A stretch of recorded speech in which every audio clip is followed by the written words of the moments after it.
Voilà, d'accord. Voilà, tout le monde. Voilà, il faut juste que la personne qui parle, qui désactive, en fait, qui active son micro pour qu'il n'y ait pas de son bizarre.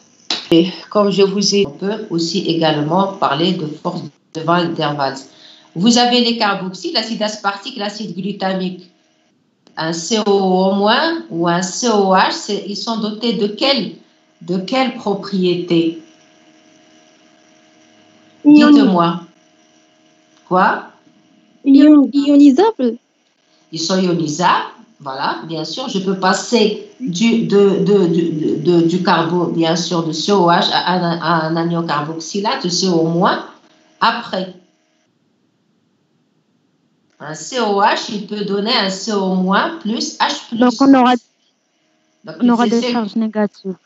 Oui, il y a la charge négative, très bien. Donc, ça veut dire qu'ils peuvent engager des liaisons électrostatiques, ils peuvent entamer des attaques nucléophiles parce qu'ils vont être réactifs sous forme de CO-. C'est une richesse électronique, mais ils peuvent aussi être actifs. Quelle propriété un acide? Et un acide a quelle propriété? Il a une propriété acido-basique. Ils peuvent libérer des protons comme ils peuvent gagner des protons. Nous sommes d'accord? Oui, madame, on dit les acides aminés sont des molécules amphotères, non? Oui, amphotère, ça veut dire... C'est-à-dire qu'ils ont la fonction acide et basique. Non, c'est-à-dire qu'il peut y avoir un plus et un moins en même temps sur l'acide aminé. Ça, c'est différent. Mais là, si je parle juste, là, moi, je parle des groupements latéraux. Donc, l'acide aspartique et l'acide glutamique, c'est le groupement latéral qui est acide. D'accord? C'est pas même pas l'extrémité de l'acide aminé. L'extrémité aminée. Donc là, l'acide aspartique et l'acide glutamique, donc ils ont la fonction COOH. Donc là, cette fonction COH, elle a les propriétés acido-basiques. D'accord? Donc ils ont des propriétés acido-basiques. Ça veut dire que le groupement latéral peut larguer des protons comme il peut gagner des protons quand il est sous forme de COO-. Ça veut dire qu'avec le substrat, il peut échanger un proton ou arracher un proton au substrat s'il est sous forme ionisée. Un acide, un COH, peut être sous forme de COO-, comme il peut être sous forme de COOH. D'accord? Ça va dépendre du pKa de l'acide. Vous êtes d'accord avec moi? Donc, sous sa forme ionisée, il peut arracher un proton au substrat. Sous sa forme non ionisée, il peut larguer un proton au substrat. Ça veut dire qu'il a des propriétés acido-basiques. Donc, quand vous voyez l'acide aspartique et l'acide glutamique, ils ont des propriétés acido-basiques. Donc, quand ils se trouvent au milieu du site actif, nous savons qu'ils peuvent engager des échanges de protons avec le substrat. Et ça, c'est une réactivité importante. D'accord? Vous avez la lysine et vous avez l'arginine. D'accord? La lysine et l'arginine, c'est exactement la même chose. D'accord? La lysine, elle a quelle fonction, la lysine? Quelle est la fonction importante de la lysine? Voilà, voilà. Elle peut être sous forme de NH2, comme elle peut être sous forme de NH3+. Très bien. Ça veut dire qu'il peut larguer un proton, comme quand elle est sous forme de NH3+, elle peut donner un proton au substrat. Quand elle est sous forme de NH2, elle peut arracher un proton au substrat. Vous êtes d'accord avec moi? D'accord?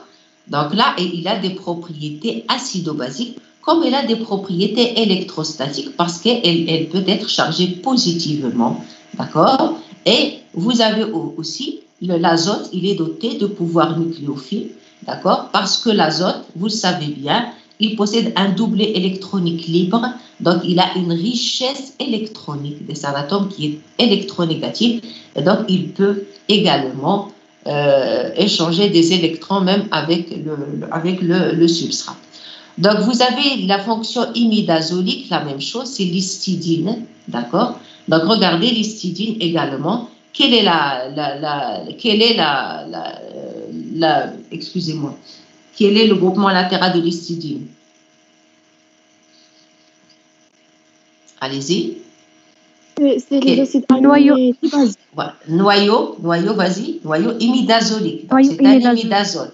Donc c'est un imidazole. Donc le noyau imidazole, il a une richesse électronique, d'accord, il a une richesse électronique, d'accord, parce qu'il y a des doubles liaisons, des électrons pi. Donc, ça, c'est très, très important. Donc, il peut donner des électrons, d'accord, et il a également les propriétés acido-basiques, d'accord, donc le noyau imidazolique. Donc, vous pouvez avoir NH comme vous pouvez avoir juste N avec l'azote avec une double liaison. Donc, l'histidine, elle est dotée d'un pouvoir nucléophile comme elle est dotée d'un pouvoir acido-basique. Donc là, c'est un acide aminé qui a un groupement latéral hautement réactif. Vous avez également l'hydroxyle.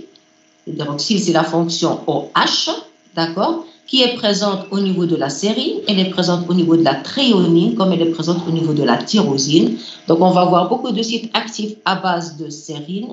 Et donc, la fonction alcool OH, elle est dotée, donc, encore une fois, de propriétés acido-basiques, parce qu'elle peut être sous forme de OH, comme elle peut être sous forme de O-.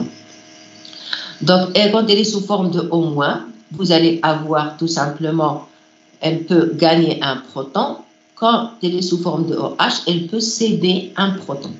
Quand elle est sous forme de O-, elle a double propriété. Elle peut gagner un proton. Donc, elle a des propriétés qui sont bien sûr basiques, comme elle a des propriétés nucléophiles. Parce que le O-, donc il y a donc une richesse électronique. D'accord? Donc, ça veut dire qu'elle peut attaquer un site, d'accord, une molécule qui a besoin d'électrons, c'est-à-dire qu'il y a un site de densité électronique faible pour engager avec une liaison covalente, d'accord. Donc là, quand vous allez avoir votre sérine, elle va être dotée de 2 pouvoirs. Sous forme de O-, elle est très réactive parce que là, il y a une richesse électronique qui va chercher un site de densité électronique faible pour engager avec lui une liaison covalente, comme elle est dotée de pouvoirs basiques. Voilà. Et bien sûr, sous forme de OH, elle peut être dotée de pouvoirs acides, la même chose. Et donc là, vous avez également l'amide, regardez sur les sulfhydryles, les groupements sulfhydryles, par exemple. Si vous prenez la cystéine, quel est le groupement fonctionnel de la cystéine? SH. Très bien. Et quelles sont les propriétés du soufre? Ils font des ponts sulfuriques. Ah, ils font un peu, bien sûr. Mais quoi d'autre sur le plan réactivité chimique? Le soufre. Le soufre, c'est comme l'oxygène. C'est un atome qui est très électronégatif. Il a 2 doublés électroniques qui sont libres, comme l'oxygène. Et là, c'est tout simplement, ça veut dire qu'il est riche en électrons. D'accord? Tout atome électronégatif qui présente une richesse électronique peut partager ses électrons avec un atome qui est pauvre en électrons. C'est ce qu'on appelle une attaque nucléophile. D'accord? Donc, la cystéine, sous forme de S-, comme l'oxygène, par exemple, l'hydroxyle sous forme de O-, d'accord? Tous les deux sont capables, d'accord, d'attaquer un atome qui est pauvre en électrons, et ils vont lui donner des électrons et engager avec lui une liaison dative, c'est-à-dire les 2 électrons vont provenir de l'oxygène et l'autre, tout simplement, un atome qui nécessite des électrons, va tout simplement offrir un orbital libre et ce qu'on appelle, on parle de liaison dative. Et donc là, c'est ce qu'on appelle une attaque nucléophile. D'accord? Donc, si on résume, la réactivité de la molécule, la réactivité des acides aminés du site actif. Donc, l'un de vous va me dire l'essentiel de ce que nous avons dit. Donc, qu'est-ce qui est recherché dans un atome à haute réactivité parmi nos acides aminés? Quelles sont les propriétés que nous allons rechercher? Allez-y, dites, même si vous dites des erreurs, il n'y a pas de problème, je vous recorrige.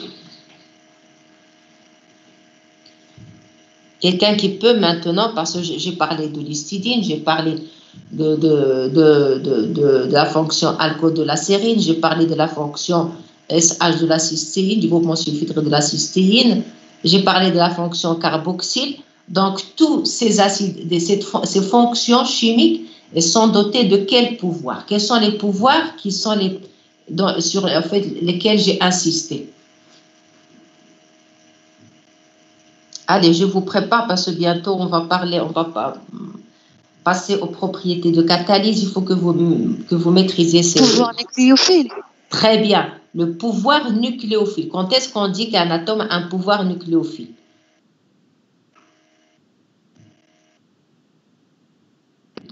On va vraiment faire des définitions très très simples pour que vous compreniez. Excusez-moi parce que comme nous ne sommes pas en présentiel, donc j'insiste pour que tout le monde comprenne. Je ne veux pas que le cours passe comme ça. Je vous raconte des histoires, il y a des choses qui ne sont pas comprises et comme on ne se voit pas, ça va me gêner. Bon, c'est vrai que j'exigerais que les TD soient en présentiel pour qu'on clarifie certaines choses, mais je veux quand même que l'essentiel passe. Voilà, tant qu'on fait le cours à distance, je vais même carrément enlever certaines choses du cours. Mais les choses essentielles, je veux que vous les compreniez bien, s'il vous plaît. Donc, s'il y a quoi que ce soit comme ambiguïté, ça c'est important. On va passer au mécanisme de la catalyse des enzymes, c'est-à-dire comment l'activité catalytique se déroule. Donc, ça, ce sont des bases. Donc, qu'est-ce que c'est qu'un nucléophile? Qu'est-ce que c'est qu'un nucléophile? Quand je dis, donc c'est un atome qui est riche en électrons, comme l'oxygène, comme le soufre, comme l'azote dans nos acides aminés. D'accord? C'est un atome qui est riche en électrons. Et un atome qui est riche en électrons, généralement, il peut céder un électron à un atome qui est pauvre en électrons. C'est ce qu'on appelle ou un atome où il y a un site de densité électronique affaibli. D'accord? Donc là, c'est très très important que vous compreniez ça.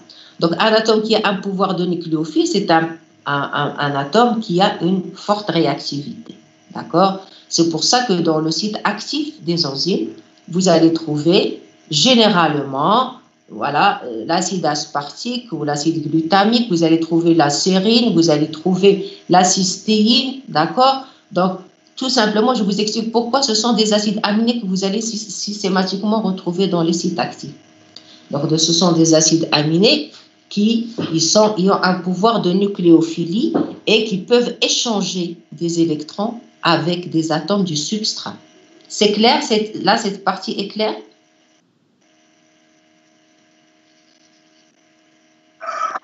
Oui, madame. Oui, il y a toujours une seule voix, toute douce d'ailleurs, je l'apprécie, qui dit oui, madame. Mais les autres ne disent rien. D'accord? Donc, s'il vous plaît, réagissez. Donc, dès que je pose une question, vous désactivez vos micros et vous parlez. D'accord? Il faut que ce sont des choses qui soient claires. Donc, après, j'ai aussi insisté sur le pouvoir acido-basique, c'est-à-dire ce sont des acides aminés qui peuvent échanger des protons avec le substrat, qui peuvent céder des protons au substrat ou qui peuvent capter des protons, d'accord, du substrat. Et c'est comme ça qu'ils vont activer, que l'activité va démarrer, l'activité de la catalyse, d'accord.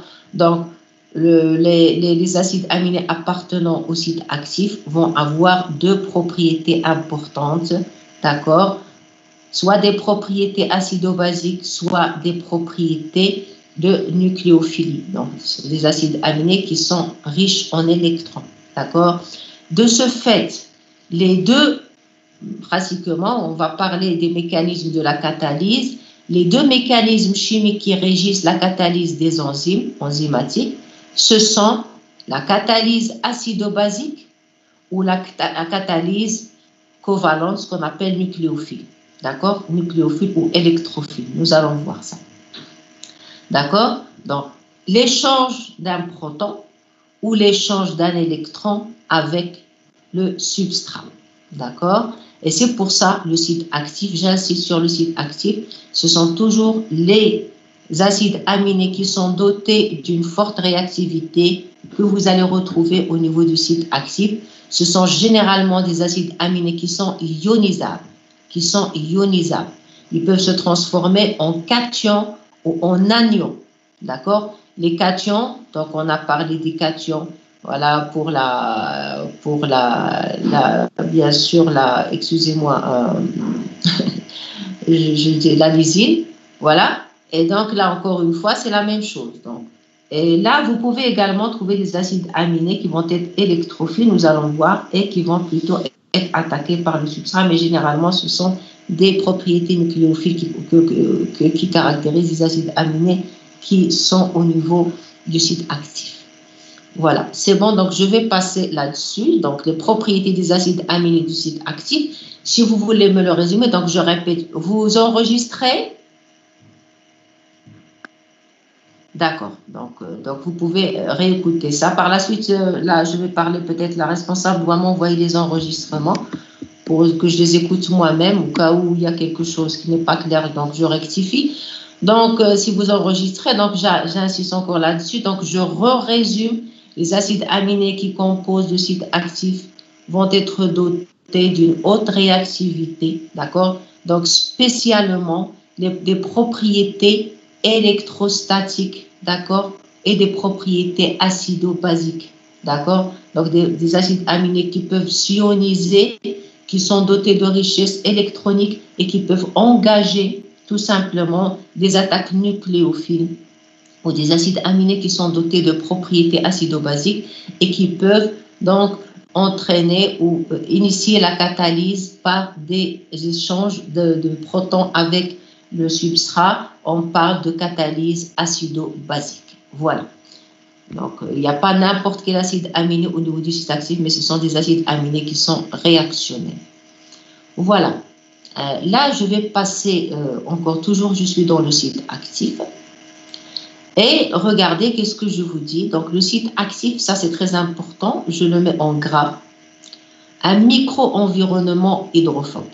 Donc, regardez ce que je dis. Donc, quand vous pensez protéine, donc c'est vrai que là, nous n'avons pas un tableau, mais donc, regardez la protéine.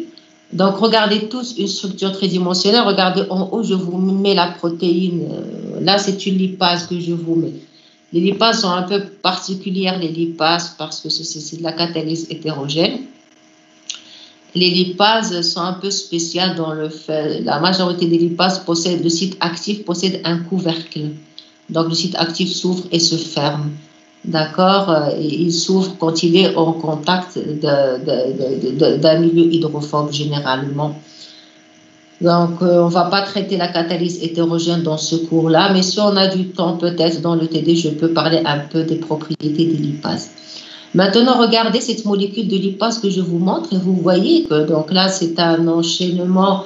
Vous voyez des feuilles antiparallèles, bêta qui sont en bleu. Vous avez des hélices alpha qui sont en vert. Vous avez ce qu'on appelle donc le lead. Donc là, c'est le couvercle qui est en rouge. Et vous avez le substrat qui a une toute petite molécule en rouge à l'intérieur. Là, vous voyez une crevasse dans laquelle s'insère le substrat. Donc maintenant, quand vous voyez le site actif dans une grosse protéine, c'est toujours une crevasse, d'accord, dans laquelle, donc elle est enfouie à l'intérieur.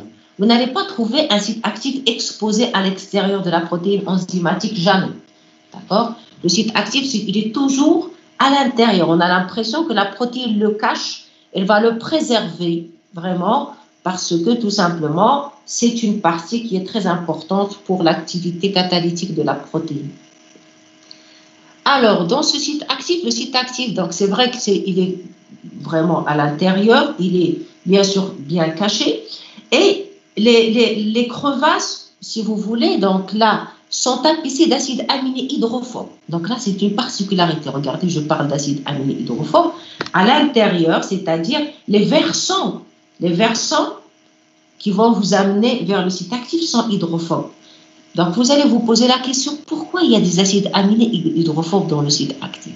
Ça, c'est pour garantir un micro-environnement hydrophobe. Ça veut dire quoi? Que quand il va y avoir la rencontre du substrat avec le site actif, il va y avoir une rencontre dans un micro-environnement hydrophobe. On n'a pas besoin de beaucoup d'eau. Il va y avoir des molécules d'eau parce que vous avez par exemple les hydrolases. L'eau, il fait partie du substrat. C'est un substrat, des substrats. Donc c'est un substrat. Mais il ne faut pas qu'il y ait beaucoup de molécules d'eau. Donc généralement, on essaie de se débarrasser de l'eau.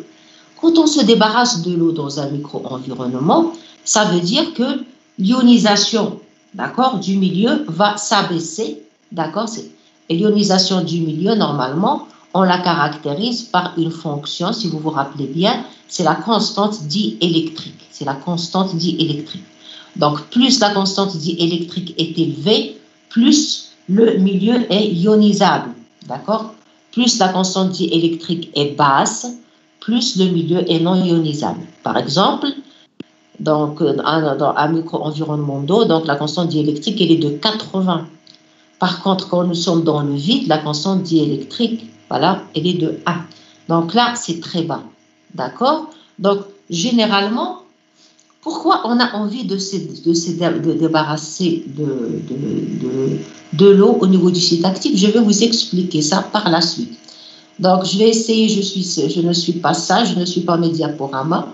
Je vois en gras, toujours je mets en gras mes diaporamas pour me rappeler à l'ordre. Il faut que je suive les diaporamas, que je ne vous perturbe pas. Donc, le site actif, il est composé. Donc, déjà, je vous pose la question, pourquoi un micro-environnement hydrophobe? Vous vous posez la question, donc on va y répondre bientôt. J'ai besoin de vous montrer des schémas, c'est pour ça, donc je dois passer à l'autre diapo. Donc, je vais déjà un peu voir la cartographie de ce site actif. Donc, le site actif, il va y avoir deux parties. Donc, le site actif, c'est la grosse partie. Et dans cette grosse partie, il va y avoir deux parties qui vont être différentes. Quand je dis deux parties, c'est bien sûr des acides aminés qui composent ces parties-là. Donc, les acides aminés qui composent une partie, ce qu'on appelle un site de reconnaissance. Donc, ce sont des acides aminés qui vont permettre la reconnaissance du substrat. Donc, ils vont être soit hydrophobes, soit ils vont engager des liaisons hydrogènes avec le substrat, soit ils vont engager des liaisons électrostatiques avec le substrat. Peu importe, quand je dis reconnaissance, ça va être des acides aminés qui vont fixer tout simplement une partie du substrat qui va être soit ionisée, on va engager avec une liaison électrostatique, elle peut être tout simplement une liaison hydrogène, comme le substrat, il va y avoir une partie hydrophobe de substrat qui va se fixer sur un acide aminé hydrophobe du site de reconnaissance. Donc, le site de reconnaissance, il est destiné à reconnaître le substrat, à reconnaître des parties de substrat. Et c'est ça qui permet d'assurer la spécificité de l'enzyme. Donc, quand on dit une enzyme est spécifique d'un substrat, ça veut dire que dans le site de reconnaissance de l'enzyme, il y a des acides aminés qui vont reconnaître une partie du substrat et ils vont la reconnaître, ils vont la fixer pour placer tout simplement les liaisons qui vont être tout simplement catalysées à côté du site catalytique. D'accord? Donc, le site de reconnaissance est composé d'acides aminés qui vont reconnaître le substrat. Le site catalytique, il va être composé d'acides aminés qui vont engager le processus de catalytique, c'est-à-dire former une liaison ou rupture d'une liaison. Donc là, ce sont les acides aminés dont nous avons parlé tout à l'heure, qui vont être dotés de propriétés acido-basiques ou dotés de propriétés de nucléophilie, et donc ils vont enclencher soit une catalyse acido-basique ou une catalyse covalente. Pas de questions jusque-là?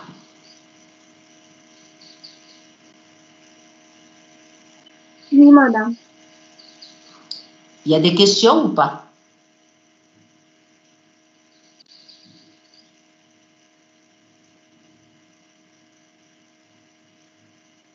Oui, non, madame, s'il vous plaît. Oui. Donc, s'il y a une question, Oui, vas-y, ma fille, vas-y, allez. Ça fait plaisir quand vous posez des questions. Oui? Concernant le site catalytique, est-ce que vous pouvez réexpliquer un peu? Est-ce que c'est dur? Est-ce que le cours est difficile?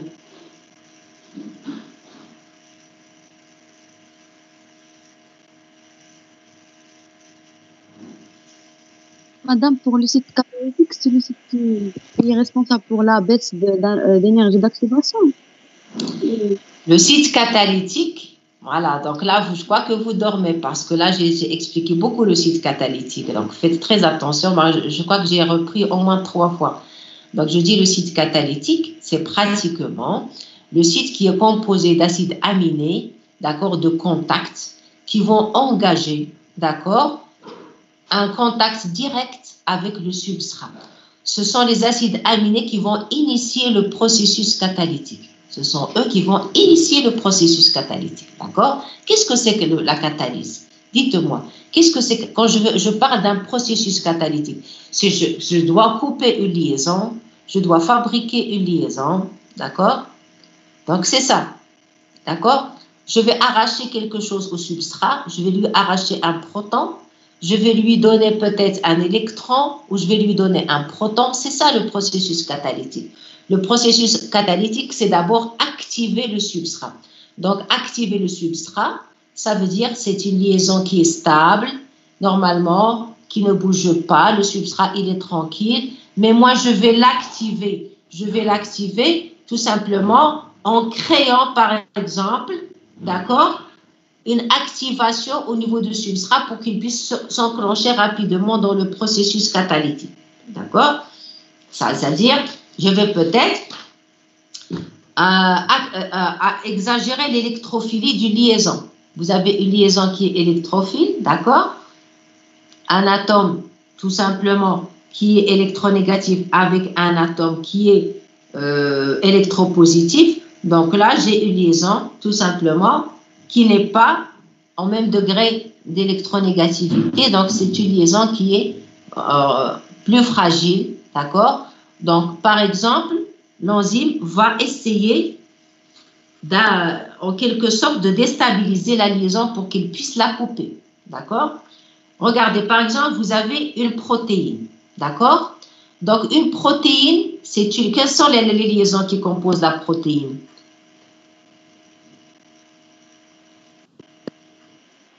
Peptidiques, d'accord? Donc, ce sont des liaisons peptidiques qui sont relativement stables, d'accord? Qui sont relativement stables. Donc, qu'est-ce qu'elle va faire, l'enzyme? L'enzyme va déstabiliser, en quelque sorte, la liaison peptidique. Donc, elle va déstabiliser la liaison peptidique. Ça veut dire quoi? D'accord? Ça veut dire que normalement, quand vous avez des liaisons qui sont relativement stables, pour les couper, il vous faut beaucoup d'énergie. D'accord?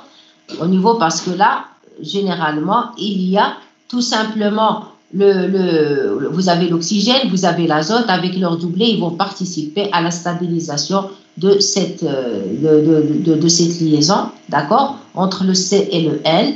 Et donc là, parce que normalement, le N et le C, ce sont deux atomes qui sont dans l'électronégativité est différente. Vous êtes d'accord avec moi? Vous avez l'azote qui a une électronégativité plus importante que celle du carbone.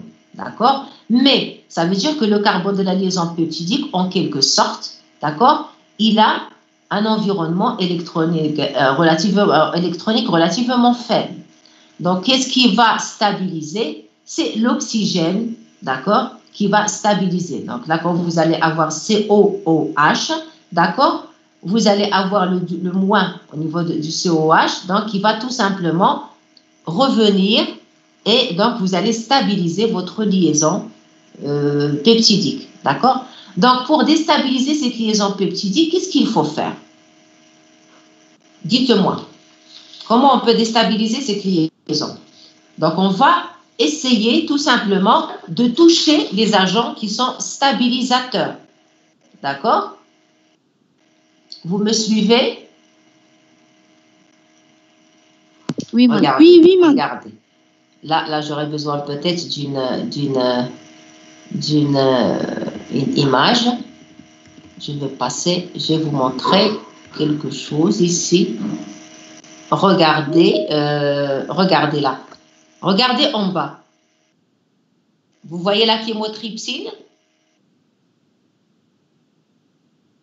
Vous voyez la chymotrypsine? Oui. D'accord. Alors, oui. Regardez. Donc, la chymotrypsine, c'est une enzyme. Et son site actif, il contient l'histidine. Vous voyez le noyau de l'histidine. D'accord? Vous le voyez, vous repérez le noyau de l'histidine? Normalement, quand j'ai un tableau, j'écris ça directement dans le tableau. Est-ce que vous voyez le substrat? Regardez le substrat, comment il est. Le substrat, c'est la petite molécule en bas. R'-NHOR. Vous la voyez?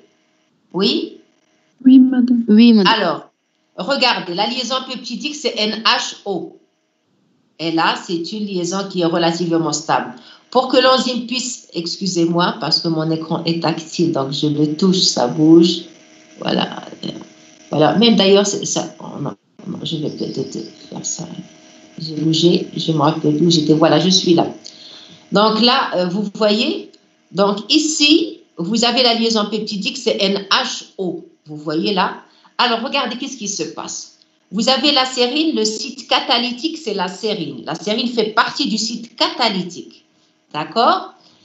Et la sérine qui fait partie du site catalytique, qu'est-ce qui va se passer?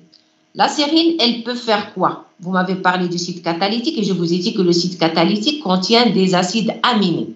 Regardez les acides aminés qui composent le site catalytique, ils sont dans le cadran à côté. Vous avez un tableau où je vous ai mis tyrosine, sérine, histidine, cystéine, lysine, d'accord, arginine, glutamine, acide aspartique, acide glutamique.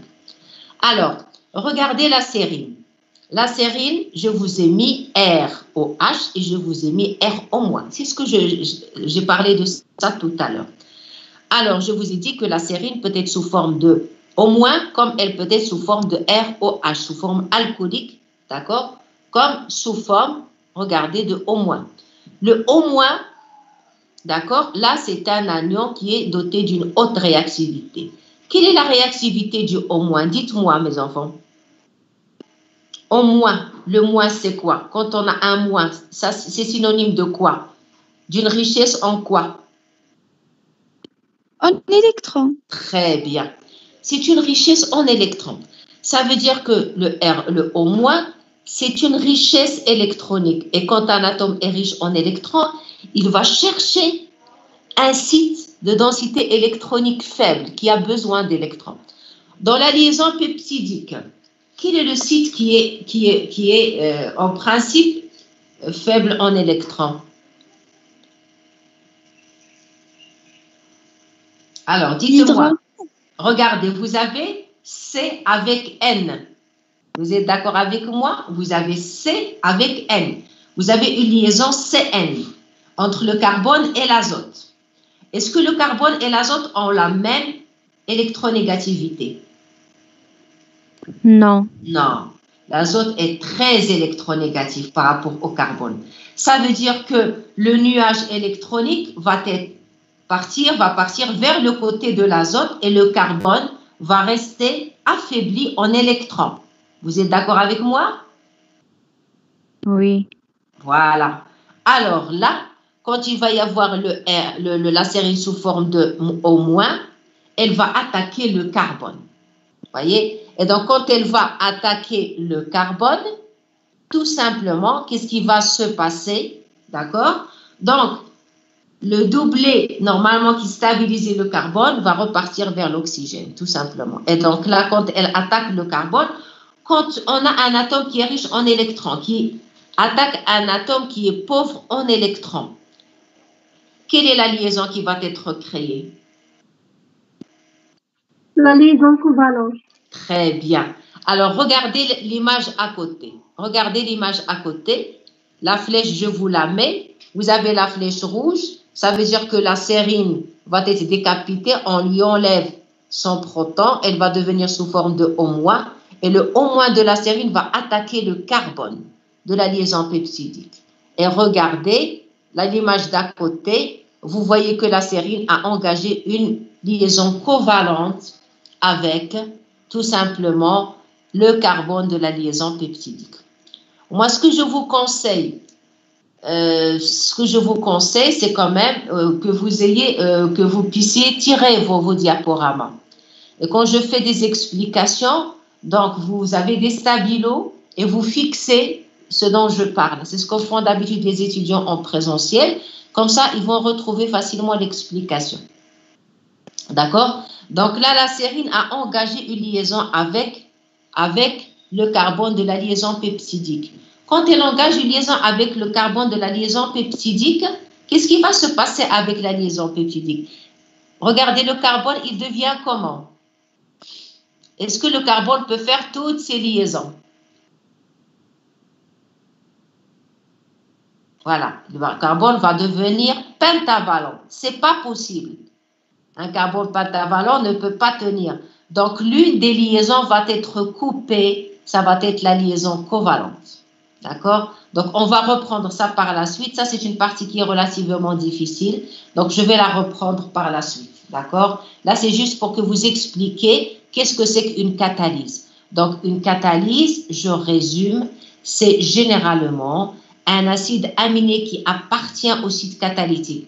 Donc, par rapport à la question qui m'a été posée, donc, qu'est-ce que c'est que le site catalytique? Le site catalytique, c'est tout simplement une partie, c'est la partie du site actif qui est composée d'acides aminés, d'accord, qui vont engager ou qui vont initier ou qui vont assurer le processus catalytique avec le substrat.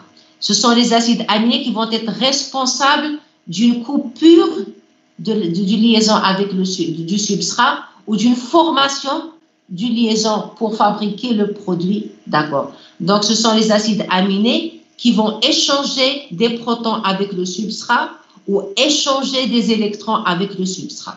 Donc, le site catalytique, c'est lui qui est responsable des transformations qui vont être opérées sur le substrat. C'est le site catalytique qui va assurer le processus de la catalyse. Est-ce que j'ai répondu à votre question? Oui, madame, merci beaucoup. Voilà.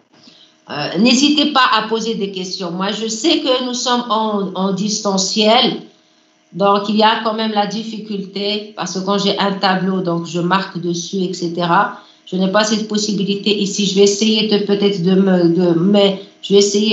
me procurer une tablette ou peut-être un caméra. Je vais voir comment je vais résoudre ce problème. D'accord? Mais c'est vrai que notre cours, il est un peu particulier parce qu'il y a une partie chimique et il y a une partie mathématique par la suite quand on va passer à la deuxième partie qui est la cinétique. Et là, ça va être difficile pour moi d'expliquer comme ça. C'est pas comme si vous avez des cours de physiologie, de biologie, etc., où juste on vous donne des connaissances. Là, j'aimerais bien que vous compreniez quand même plus facilement. Donc, j'ai besoin quand même d'écrire sur un tableau. Donc, le site catalytique, c'est ça. Donc, le site catalytique, c'est tout simplement donc, la partie qui va être constituée d'acides aminés qui vont être responsables du processus de la catalyse. Donc, je recommence. Donc, le site actif est composé de deux sites. Un site qui va reconnaître le substrat, qui va le fixer, et un site qui va permettre la transformation du substrat. Et ça va s'appeler un site catalytique. Regardez, donc je vous mets le site en bleu. Et là, regardez, vous avez le positionnement. Ça, c'est le site de reconnaissance, d'accord? Ce qui est ici, c'est une liaison ester, apparemment, c'est HRCO, voilà. Donc là, c'est une liaison. Donc la liaison qui va être coupée va être au niveau du site catalytique, d'accord? Au niveau du site catalytique. Regardez, je vais vous simplifier la chose.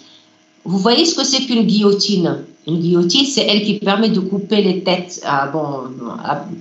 Bien sûr, je vous rappelle la Révolution. Donc, couper les têtes. Là, nous avons des guillotines pour couper les têtes de poulet ou couper les têtes de race. Et là, donc, on va mettre la tête, on va couper. Il y a un couteau. Donc, le couteau, c'est le site catalytique de la guillotine. Donc, quand on va mettre une tête à couper, on coupe. Et là, le site catalytique qui coupe, voilà, c'est la guillotine. D'accord? Donc, là, cette partie-là. Donc, il va y avoir ce qui entoure la guillotine. Il y a un cercle. On va enserrer la tête du poulet, par exemple. Et là, ça va le site de positionnement. Et le couteau qui coupe, c'est le site catalytique. C'est lui qui contient la lame qui va couper. Donc, nous, en chimie, la lame qui va couper ou qui va fabriquer, parce qu'on a deux possibilités en chimie, ce sont les acides aminés qui sont dotés d'un pouvoir réactionnel, qui ont doté tout simplement d'un pouvoir nucléophile ou électrophile ou acido-basique. Voilà, tout simplement. Voilà, donc pour le positionnement du site, bien sûr, du substrat, le substrat normalement va se fixer par des liaisons faible énergie, comme des liaisons électrostatiques, des liaisons hydrogènes, des interactions hydrophobes, d'accord? Qu'est-ce que c'est qu'une liaison hydrogène? Une liaison électrostatique, je suppose que tout le monde la connaît. Une liaison électrostatique, c'est quand il y a une charge positive qui va être attirée par une charge négative. D'accord? Vous allez avoir tout simplement donc un atome qui est chargé positivement, un atome qui est chargé négativement, et il y a une attraction électrostatique entre les deux. Par contre, quand vous avez une liaison hydrogène, c'est quoi une liaison hydrogène? Qui c'est qui peut me définir une liaison hydrogène?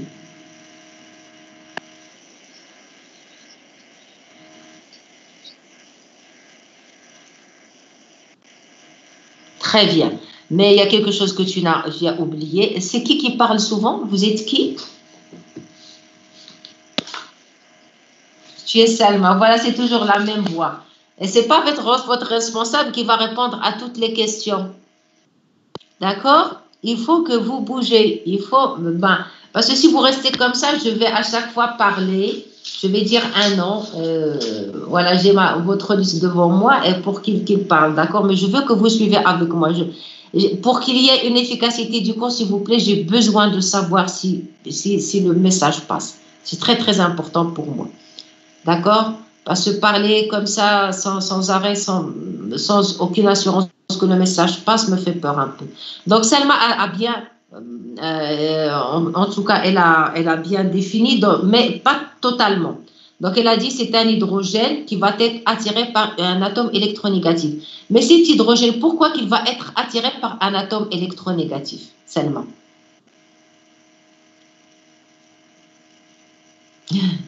Un atome qui va être facilement cédé, ça veut dire qu'il y a une électrophilie autour de, en fait, dans la liaison qui avec l'hydrogène. Ça veut dire que cet hydrogène est lui-même lié à un atome électronégatif. Donc, comme par exemple, un hydrogène qui est lié à une fonction, dans une fonction OH, il est lié à l'oxygène. Donc, un hydrogène qui est lié à l'oxygène, il est très électronégatif par rapport à l'hydrogène. Ça veut dire que vous allez avoir un nuage électronique qui va être riche au niveau de l'oxygène et très faible au niveau de l'hydrogène. Parce que l'oxygène, il va attirer les électrons. D'accord? Et donc, l'hydrogène va s'appauvrir. Et il va y avoir une charge partielle qui va apparaître au niveau de l'hydrogène, un delta plus. D'accord? Cet hydrogène va être affaibli. Et donc, il va être facilement attiré par un atome électronégatif qui va être à ses côtés. Donc, une liaison hydrogène, c'est un hydrogène qui est lié à un atome électronégatif et qui va être attiré, il va engager une liaison avec un autre atome électronégatif. Je vais vous montrer ça ici. Alors, regardez. Je vous montre une liaison forte. Regardez, complètement à gauche. Vous avez le OH avec le O. Alors, vous avez l'hydrogène qui est en vert et qui est lié déjà à un oxygène qui est en noir.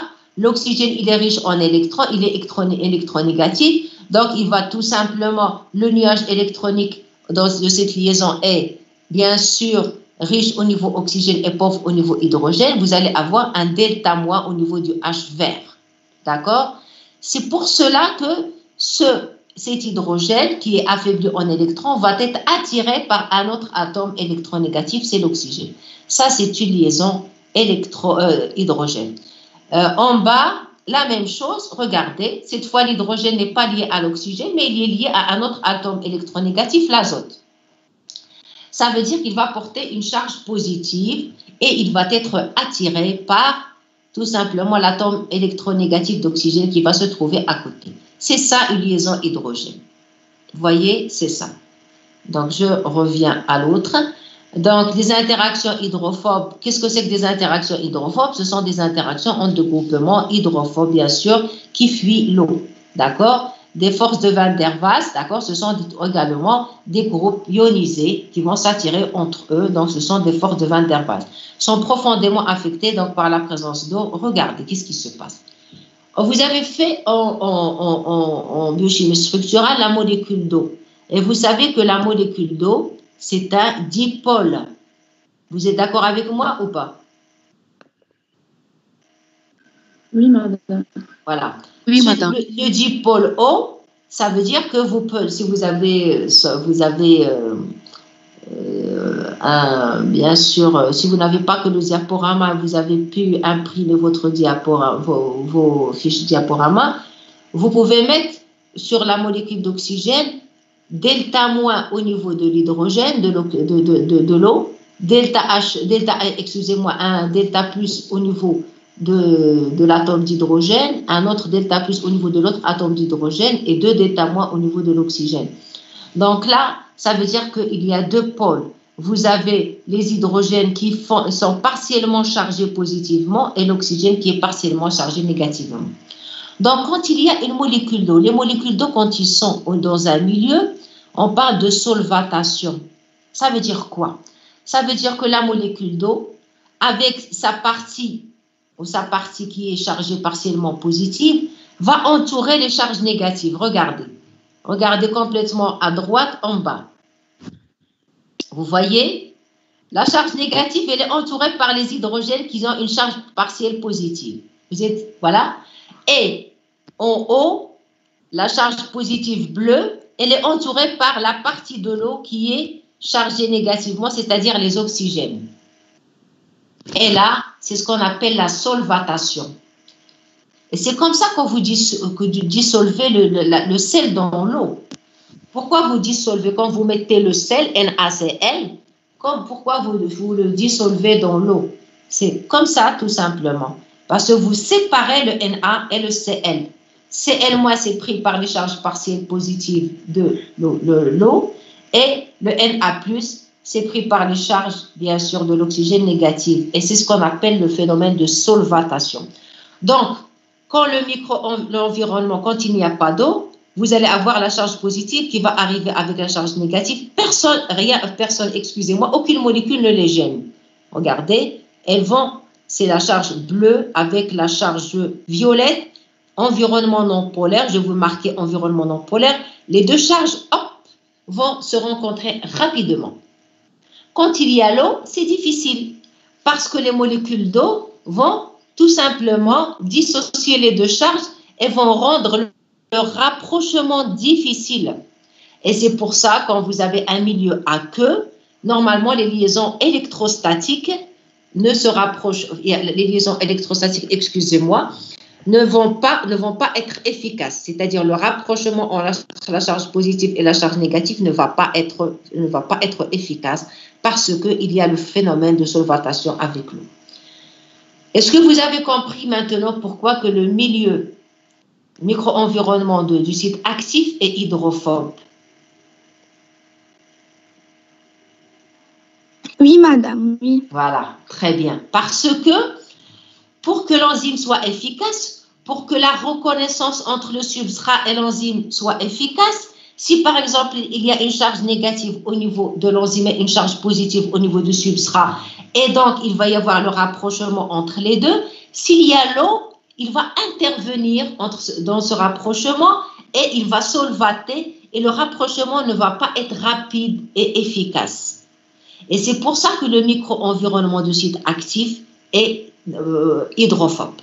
On va se débarrasser au maximum d'eau pour que la constante diélectrique soit le plus faible possible et ça veut dire pour qu'il y ait l'efficacité de reconnaissance et l'efficacité catalytique vont être optimales. D'accord? Et c'est là l'intérêt du micro-environnement hydrophobe. C'est-à-dire que l'eau va interagir avec les liaisons faibles énergie, va interagir avec la reconnaissance, va interagir avec le processus catalytique. Ce n'est pas bon. Donc, quand on se débarrasse au maximum des molécules d'eau, on va optimiser. On va abaisser la constante diélectrique. Regardez, je vous mets la force d'une interaction électrostatique est donnée par la loi de Coulomb. Vous avez les 2 charges, Q1, Q2, divisé par le rayon qui sépare les 2 charges, c'est R carré, et la constante diélectrique. Donc, regardez, la force de rapprochement entre le substrat et l'enzyme va être établie par cette, tout simplement, formule Q1, Q2 sur R carré sur D. D, c'est la constante diélectrique. Plus la constante diélectrique est élevée, moins la force d'interaction électrostatique serait. D'accord? Donc, si on veut renforcer la force d'interaction électrostatique, il faut abaisser la constante diélectrique et on va abaisser la constante diélectrique en assurant le micro-environnement hydrophobe. Bon, ça, c'est la nature qui a fait ça. Donc, tout est très et parfaitement bien fait au sein de l'enzyme.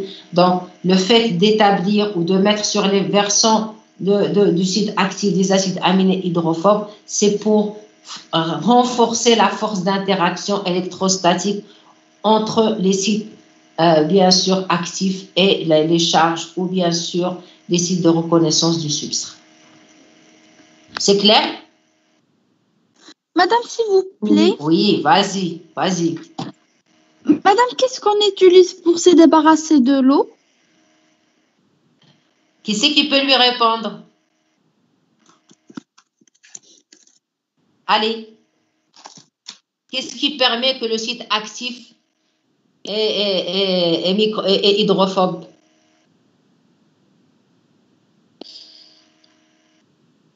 La composition en acides aminés du site actif.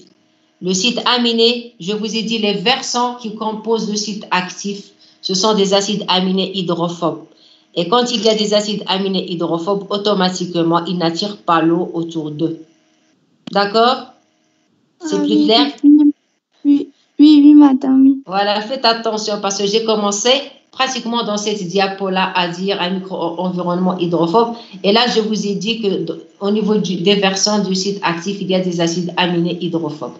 D'accord? Et ce sont eux qui vont permettre d'assurer l'hydrophobicité autour du site actif. Donc, notez bien tout ça, s'il vous plaît. De toute façon, si vous m'enregistrez, vous allez avoir ça. Mais également, notez ça parce que c'est beaucoup plus, c'est intéressant de noter ça.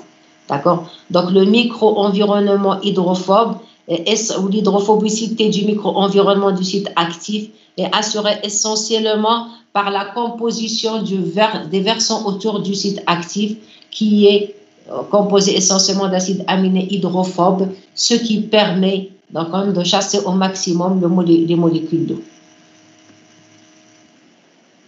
Voilà, donc je vous ai expliqué le pourquoi. Pourquoi cet acide aminé hydrophobe? Donc je recommence, c'est pour optimiser la liaison entre le substrat et le site actif, bien sûr, la reconnaissance et par la suite le processus catalytique. Voilà, donc nous allons passer, il nous reste 5 minutes, oui, donc on est plus long. Je croyais qu'en distance, je vais être plus rapide, mais c'est le contraire parce que comme je n'ai pas de tableau, je suis plus lente parce que j'explique plusieurs fois, je ne vais pas vite parce que je veux. Mais en principe, ce sont des rappels, normalement, ces choses-là, vous deviez déjà les connaître avant. Nous sommes censés passer plus rapidement sur ces connaissances. Mais j'ai l'impression qu'elles ne sont pas claires chez vous, donc bon, c'est tant mieux, c'est pas grave. Donc, qu'est-ce qui assure la spécificité enzymatique? Donc, la spécificité enzymatique dépend de l'arrangement, bien sûr, spatial, nous avons dit. Qu'est-ce que ça veut dire une spécificité enzymatique? Ça veut dire que tout simplement, une enzyme va reconnaître. Donc, vous avez plusieurs volets de la spécificité. Soit vous avez une spécificité de réaction, soit vous avez une spécificité du substrat, d'accord? Soit vous avez une stéréospécificité. Qu'est-ce que c'est qu'une spécificité de réaction? Ça veut dire que, regardez, quand vous avez un substrat donné, vous me suivez? Donc, sur ce substrat, vous pouvez faire plusieurs réactions. Vous pouvez faire une réaction d'hydrolyse, vous pouvez faire une réaction de synthèse, vous pouvez faire une réaction d'oxydoréduction, vous pouvez faire une réaction d'isomérisation, etc., etc. Donc, il y a plusieurs réactions qui sont possibles sur ce substrat. Une enzyme ne peut pas catalyser toutes ces réactions. Non, ce n'est pas possible. Donc, il y a une spécificité de réaction. Donc, si je veux faire une hydrolyse de ce substrat, ça va être une hydrolase qui va assurer cette réaction. Si je veux faire une synthèse, ça va être une synthétase qui va assurer cette réaction. Si je veux faire une oxydoréduction sur ce substrat, ça va être une oxydoréductase qui va assurer cette réaction. Si je veux faire une isomérisation de ce substrat, ça va être une isomérase. Ça veut dire que je vais avoir une spécificité de la réaction. Sur un substrat donné, pour chaque réaction possible sur ce substrat, c'est une enzyme différente qui va pouvoir la catalyser. Voilà. Quand il y a une spécificité de substrat, d'accord? Ça veut dire que cette fois, j'ai une hydrolyse. Je veux hydrolyser une liaison. Donc, si je veux hydrolyser une liaison, d'accord, ça ne va pas être donc la même enzyme sur tous les substrats possibles. D'accord? Ça va être, je vais hydrolyser, donc une enzyme va être spécifique pour une hydrolase va être spécifique pour un substrat donné. D'accord? Donc, soit un substrat donné, soit un groupe de substrats qui partagent tout simplement la même liaison. Par exemple, si je veux, par exemple, hydrolyser une liaison ester, d'accord? Donc là, ça va être une estérase, tout simplement, d'accord? Une estérase.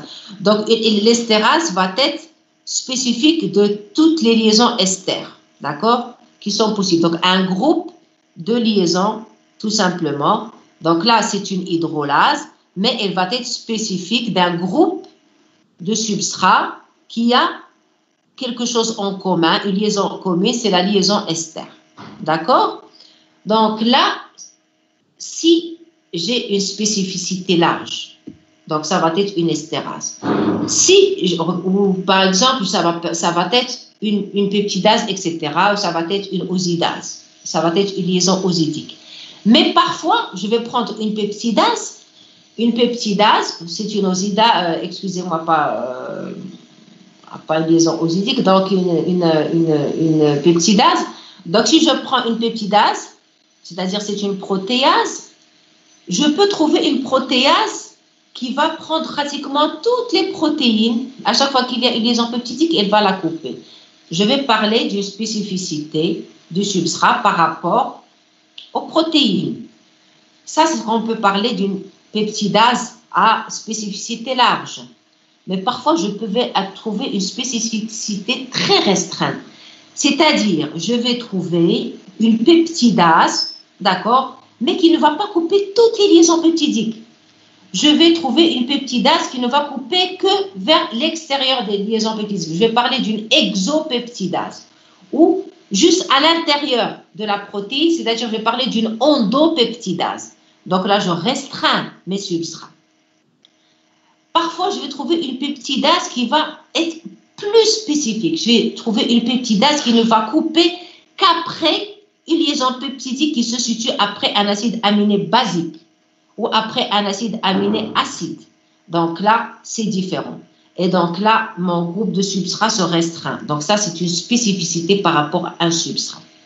Comme je vais avoir une stéréospécificité, c'est-à-dire par rapport à la structure tridimensionnelle, c'est-à-dire les antipodes DL, les isomères cis-trans, les conformations alpha-bêta. Donc là, je vais trouver des conformations alpha, des enzymes qui vont opter pour des conformations alpha et non bêta, des enzymes qui vont opter pour des conformations bêta et non alpha, etc., etc.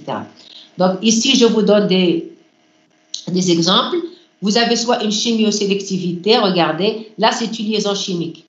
Voilà, peptide, voilà, vous pouvez trouver une peptidase qui coupe toutes les liaisons peptidiques. Voilà, là c'est une amidase, voilà, toutes les liaisons amides. Une estérase, toutes les liaisons ester, etc. Ça c'est ce qu'on appelle une spécificité relativement large. Là, je vais avoir ce qu'on appelle une régiospécificité. Donc, elle va couper, c'est toujours une peptidase, mais celle-là, elle va couper après des acides aminés basiques. Regardez, la lysine ou l'arginine. Et vous allez chercher, par exemple, ça c'est la trypsine. Pour la thrombine, c'est pire. Elle ne va couper qu'après les liaisons peptidiques qui sont situées après un acide aminé qui est l'arginine. Donc là, c'est plus spécifique. C'est une spécificité plus restreinte. Regardez, ici c'est le NADH. Donc, je vais trouver des acides aminés, excusez-moi, des enzymes qui vont donc apporter le proton NADH devant et pas derrière. Donc, je vais parler de déshydrogénase pro-R et des déshydrogénases pro-S. Je vais y revenir là-dessus quand je vais parler de ce nicotinamide. Donc, du NADH. Donc là, c'est une spécificité carrément par rapport à l'oxydoréduction, c'est-à-dire je vais apporter en derrière ou devant le cycle de nicotinamide du proton. Regardez, vous avez l'énantiosélectivité, la même chose, série D, série L. Donc, généralement, ce sont les acides aminés série L, voilà, qui sont hydrolysés, d'accord? Donc, vous allez trouver bien sûr, spécificités par rapport aux séries L, c'est-à-dire toutes les enzymes protéases qui vont travailler ou qui vont opérer avec les acides aminés vont opter pour la série L, généralement pour les animaux et les végétaux. Et donc là, vous comprenez maintenant la spécificité. Donc, je vais m'arrêter ici pour la spécificité. Donc, je clôturerai ici. Donc, regardez qu'est-ce qui définit la spécificité. On vous donne un substrat et on vous donne au niveau du substrat, ici, donc là, apparemment, c'est une protéine ou tout simplement, ça peut être des régions du substrat, ça peut ne pas être des protéines. Donc, ici, on vous donne un hydrogène, d'accord? Ici, on vous donne un acide, une charge négative. Ici, vous avez un groupement NH et là, vous avez encore un hydrogène qui va être peut-être lié à un atome électronégatif. Regardez ce qui est vert en bas du site actif de l'enzyme. Regardez, vous avez ici, voilà, là je crois que c'est une partie hydrophobe du substrat. Le petit H, c'est une partie hydrophobe du substrat. Excusez-moi, je corrige. Hein. D'accord? Donc là, c'est une partie hydrophobe. Ici, vous avez un hydrogène qui est lié à un atome électronégatif. Ici, vous avez un oxygène, c'est-à-dire un atome électronégatif. Et là, vous avez bien sûr une charge négative. C'est vrai que je vous montre avec le doigt, c'est comme si vous étiez devant moi. Et là, regardez qu'est-ce qui se passe. Le substrat va s'insérer. Qu'est-ce que vous remarquez? L'oxygène, il s'associe avec quoi? Il s'associe avec une fonction OH du site actif de l'enzyme. La partie hydrophobe, c'est-à-dire qui est un peu marron clair, un beige ou je ne sais pas, elle s'associe avec les groupements hydrophobes sur le site actif de l'enzyme. La charge négative qui est marquée en rouge, elle s'associe avec la charge positive bleue du site actif de l'enzyme. Et regardez, le NH, c'est-à-dire le NH du substrat, ou l'hydrogène de la fonction NH du substrat, va s'associer avec l'oxygène, c'est-à-dire il va engager une liaison hydrogène avec l'oxygène, c'est-à-dire un atome électronégatif de site actif de l'enzyme. Et la même chose, donc le site hydrophobe, le dernier site hydrophobe qui se trouve complètement à gauche du substrat, va s'associer avec la partie hydrophobe du substrat. Donc, c'est ça une spécificité. C'est-à-dire qu'il va y avoir une complémentarité chimique entre les groupements fonctionnels du substrat et les groupements fonctionnels de l'enzyme. D'accord? Le site actif de l'enzyme, c'est ça. Il se peut que ça soit un site de reconnaissance. Et donc, le substrat s'insère et il va arriver droit parce qu'il va être attiré par des liaisons faible énergie qui vont être créées entre le substrat et le site actif de l'enzyme. Est-ce que c'est clair? Oui, madame, oui. C'est bon? Voilà. Donc, on s'arrête là. Je suis bien en retard par rapport à ce que j'ai prévu. Mais j'espère que, s'il vous plaît, j'espère que le message passe. La dernière fois, je vous ai dit de m'écrire. D'accord? Vous m'écrivez pour me dire est-ce que le message passe? Est-ce que ça va vite? Est-ce que je suis lente? Est-ce que je recommence des choses que vous connaissez déjà? Est-ce que les explications sont bonnes ou il faut que je change de tactique d'enseignement, s'il vous plaît? J'aurais besoin de ça pour optimiser, pour améliorer, etc.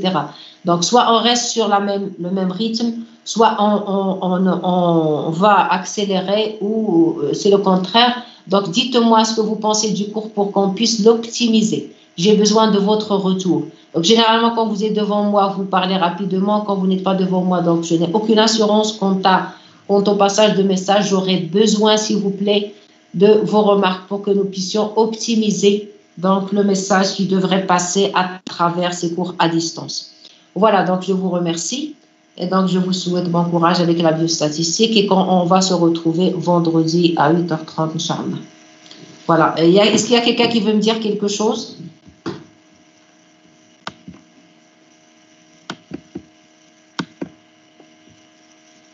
Est-ce qu'il y a quelqu'un qui veut me dire quelque chose? Non? Aucun retour?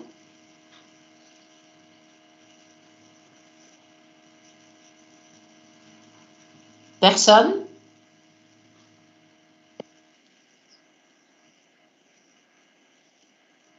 dès que possible, d'accord? Juste pour voir un peu comment ça se passe. Bon, là, d'accord. Donc, oui, oui, il y a quelqu'un qui veut. Là, c'est Salma qui parle, d'accord. Donc, vous êtes